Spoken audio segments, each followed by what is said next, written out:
Hello. I was on the debate back and forth. Like, am I going to make this video from the studio, from my car? I was like, gosh, I'm just going to sit down at home for a moment and take a breath in. I showered this morning. Ooh, happy Tuesday. So guys, I'm going to get super personal on this video. It's going to be a lengthier one. So grab your coffee, grab your water. If you're watching this tonight, grab your wine, whatever it is, and come join me because I am really excited to share all of this. Now, I'm not going to lie, I'm nervous. I wanted to record this video a year ago, but I just was not confident enough yet. I just wasn't comfortable enough. My hair is starting to get really long, so it's like tickling me. I'm not used to it. I don't have it down too much anymore. But a year ago, I froze. And here I am today, and you guys are going to get a really like, boom, we're going to bring it all the way back. This is stuff that I really shut the chapters on. I shut the door. I threw the key away, and just kind of forgot about. And it wasn't until just a few years ago I was pulled in and I was forced to relive this whole situation. As don't get too scared now. I was being questioned. I of course was not in trouble by the FBI. They needed a story about an individual, and it's an individual that was in my past for quite a long time. It is the individual that is the father to my child. And I'm going to share with you guys some of the things I went through at a really young age, and maybe you can relate and maybe you cannot.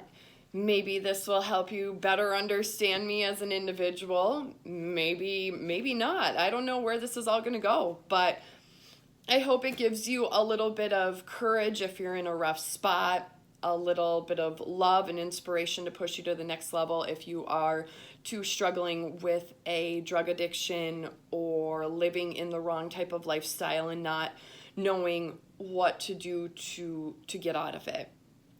So I'm going to bring it back. September 11th, 2001 is like the hugest day in like the world.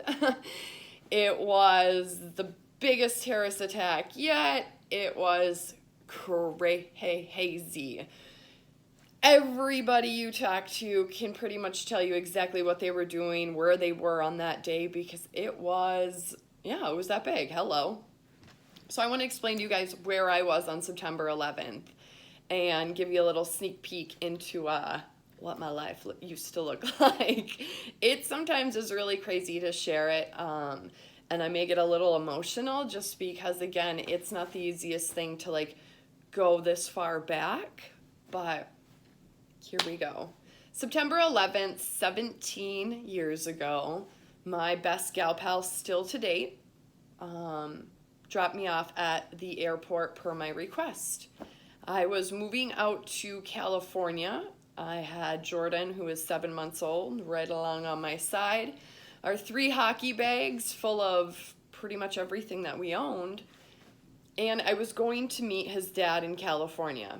The reason we were going to California was because he was going to be charged with this 3rd domestic violence on me. And I didn't want him to go away for that long. So I knew it all at, 16? I think it was 16. Maybe just turned 17. I don't even know. I knew it all. I knew everything. I was going to be with him for the rest of my life. It wouldn't happen again. It was going to be okay. So on and so forth, right? This time it wasn't exactly okay. This was a big one. This one, if he was caught, it was going to put him away for a long time. It was attempt to do great bodily harm with a weapon. I got beat on with a billy club. Yes, like this big of a billy club. I remember I had my whole neck was bruised from being choked out. I was hit in the side of the head. What else was on? This one was a bad one. Oh, I got a phone threw at me a couple times.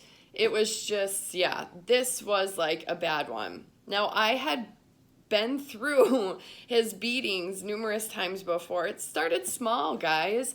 Started with a little bit of pushing around, into slaps, into items being thrown at me, into having all my personal items destroyed. But the way these people go about you adapting to this lifestyle, like this was my lifestyle. It was moving me and my son out to California. Like, what, right? Like, what? This is how these people get you involved, though. When I got involved with Jordan's dad, he was smooth. He was a smooth operator. Slowly, we started to hang out more. I started to smoke a ton of pot with him. It became like my little connection, a little escape away from the other rest of the world. I fit in with everyone at school, but I never really found my place. I found my place with him. He was fun. He liked to skip school. He was bad. I liked being bad. I didn't care. I hated school. I remember we started smoking a ton of pot together. Then he went to jail. I waited for him.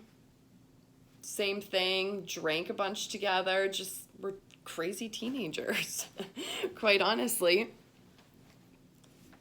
It led into a little bit something more.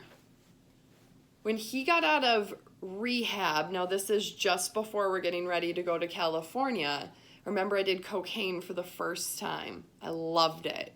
Loved it. It was fantastic. I remember I felt amazing. Your energy's up. You have no worries. You can take on the world.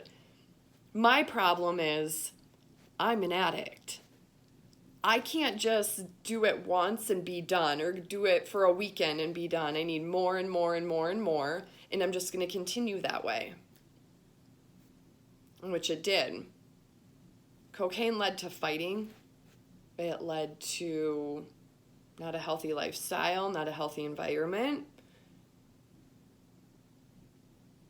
and then all that. So September 11th, here we go. I'm on a plane. I make it to Milwaukee, and I remember I'm sitting down on the plane, and I'm terrified. I've got my little guy. I'm like, oh my God, this girl goes, you're in my spot. This girl was dressed beautifully, very well carried, professional.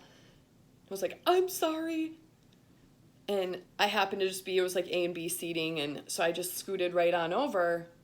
And I remember hearing over the intercom, everyone is to be evacuated out of the airport right now. There's been a terrorist attack. The Twin Towers have been hit. Blah, blah, blah, blah, blah.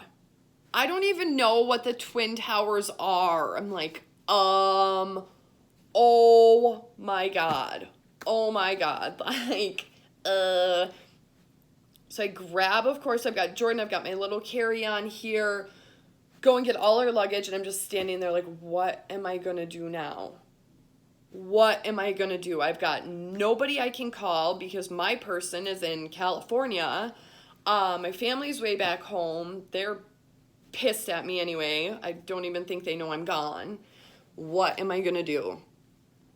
This lady that happened to be sitting right next to me took me and Jordan in. We stayed at her house for 2 days. I remember I didn't really tell her anything going on. It's like, I can't say anything. Finally, after a couple days, we got on a plane. I'll have you know I still talk to this lady to date, which is really crazy. She's just an amazing blessing. I'm truly so grateful for you, Christine, if you're watching. So anyway, we got on the plane, we got to California, and instantly it's fun, it's exciting. I'm in a new city, and I've got my dude. Everything's perfect, right? So next few days go on, it's great. We have fun, we're checking out the new city. We get to go and hang out at his brother's house, and everybody's like partying. It's a little bit like later, there's probably like 6 of us there. And someone says, hey, let's do some crystal meth. I'm like, I don't even know what crystal meth is. It's like, oh, it's just like cocaine. And it's so casual. It's almost like me asking you if you wanted to have a beer. It was just so casual. Like, hey, So I was like, okay, like, why not? So, did some meth. I smoked meth was my thing. I never once ever have shot up a drug in my entire life. And I smoked meth. So whatever, we just had fun, whatever. And next day I'm not feeling good. I'm like, oh my God, I feel awful. I'm just like, oh, this one guy's like, hey, try this, this will help you. Just kind of come back to it. It's called GHB. It's like a vitamin supplement. I'm like, okay. So I drink this. Remember, I'm like, oh. And for the rest of the day, I'm completely in and out. I cannot stand all the way up without this intense, I'm going to pass out, vertigo, sweating. I legitly crawl on the floor for the rest of the day. Welcome to California. Like, if 9/11 wasn't enough to tell me stay the hell away, and this wasn't either, it just keeps getting better, friends. Again, I've never, ever publicly shared any of this.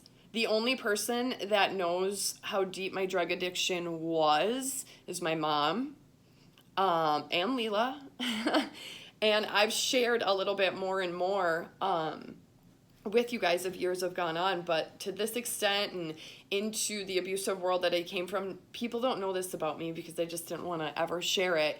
And now it's like it needs to be told because we're all in some kind of struggle, and it's not about living in the past. We're not who we used to be. I'm not that person. I'm not meth head Molly anymore.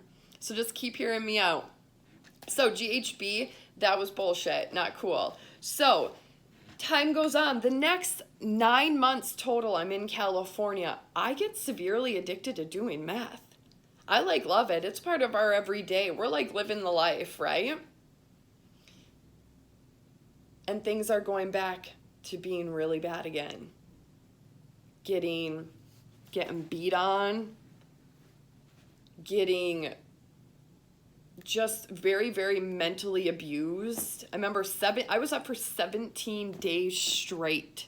17 days straight. This is not my proudest moments, guys, but that was my life out there.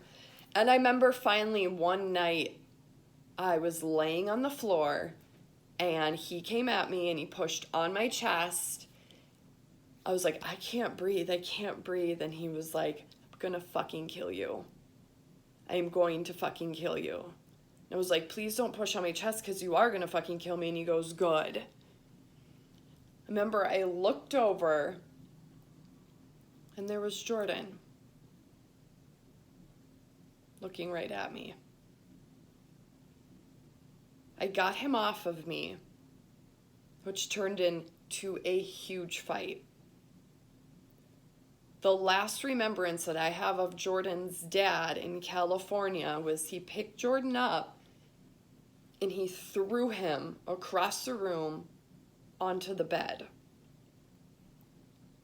I looked at him.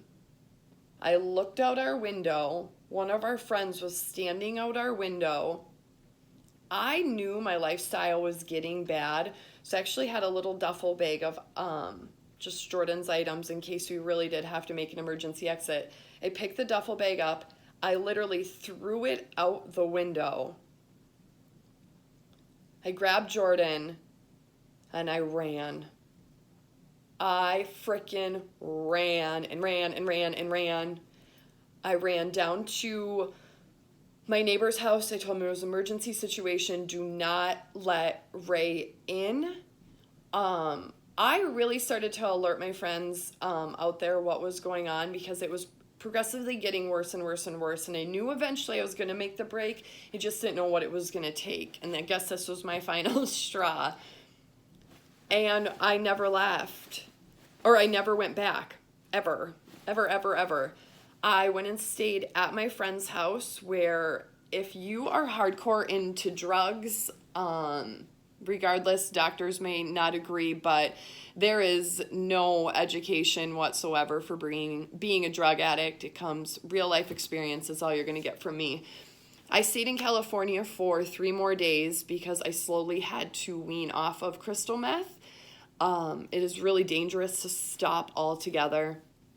So I kept my sugars balanced with 7-Eleven Slurpees, yay, and slowly coming off of it. I stayed with a friend of mine that I had met out there, and he was very, very kind to let us into his house, take care of us, and then get us on a flight home.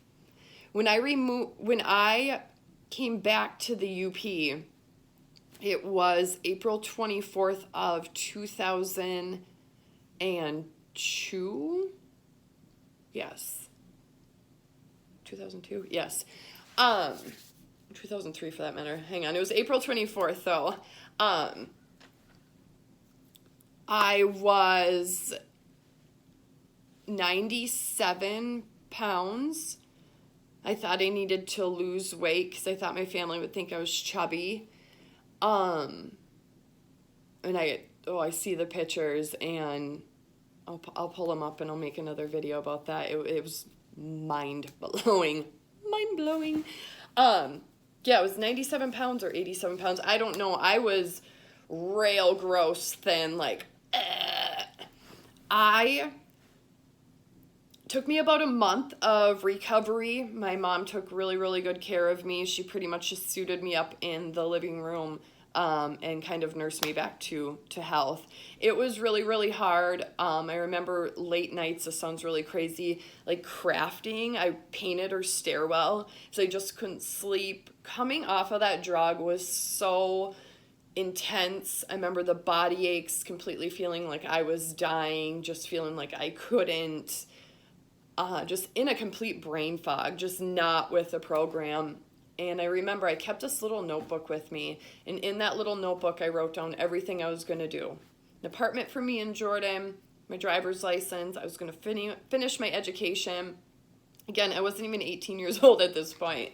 I was going to get a job and so on and so forth, and I kept this little notebook. And after just about a month, being kind of like laid up and not really with the program, trying to adapt back into life here, I took care of all of it. We had our first apartment. I got my driver's license, I got my GED, and I got a really amazing job. So it has been 16 years of sobriety for me. I do still think once you're an addict, you're always an addict. Really, the thing that I struggle with now is sugar. It's like once you go to one thing, you go to another thing and another thing. The other addiction I really had to work through, of course, no cocaine, no crystal meth, none of those hard drugs. I never got into pills or any of that stuff. But I was a cigarette smoker for 17 years, and it was actually just this last year and a half, here we go, that I got that in check. Little secret about me.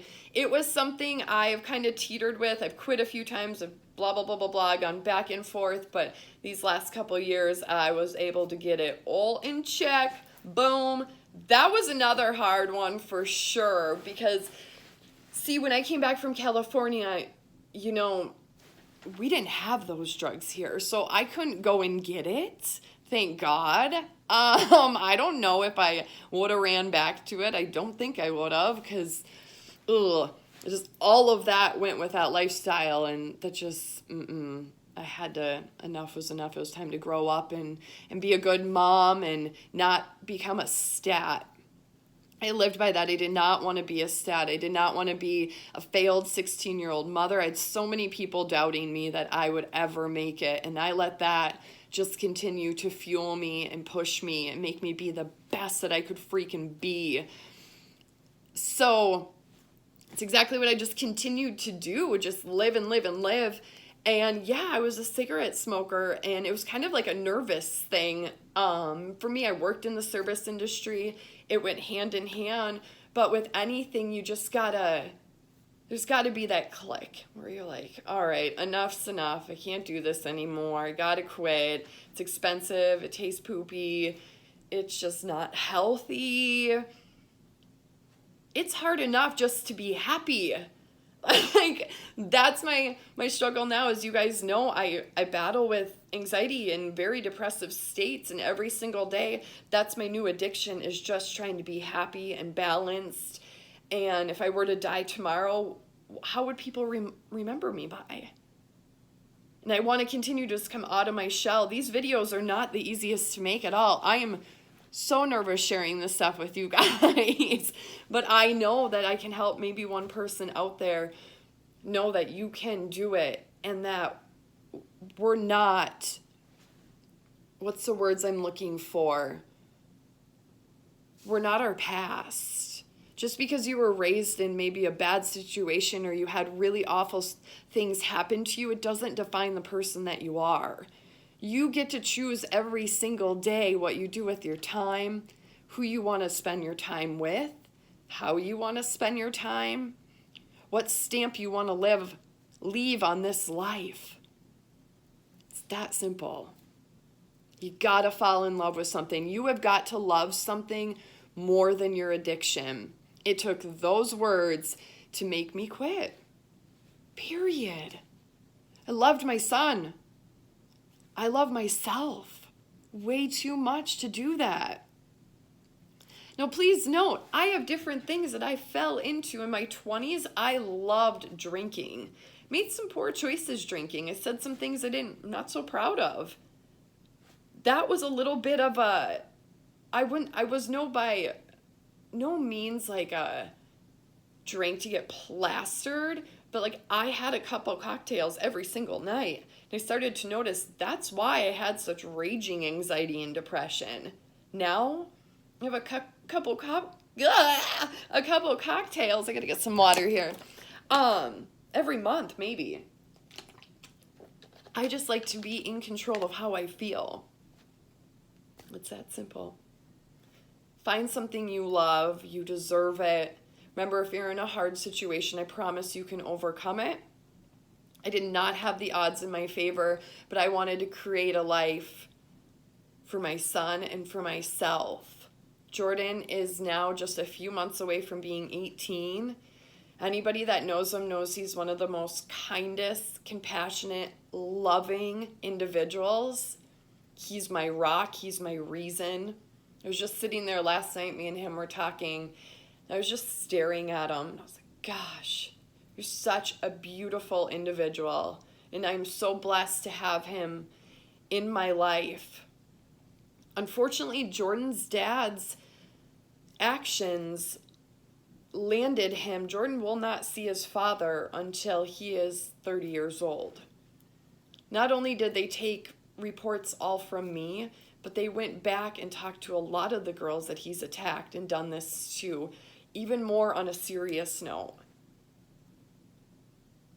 So, Jordan's dad was such a smart individual, book smart, math, science, so smart, but he could not get his addiction under control. Drugs and alcohol and pills messed him up and took him in. When he was young, it was alcohol. When he was older, it was hard street drugs. And then currently cleaned all that up, and he was addicted to prescription pills. Still beating on women. Unfortunately, well, not unfortunately, but you're going to get into the place that you deserve to be if that's how you act. Don't let addiction take you down and win. It wants to win all the time, and you're so much more. Everybody watching, we all struggle with something. None of us are perfect, but remember, we have the choice to be happy. Choose happy. Thank you so much for watching. Your love and support means the world to me. Bye, guys.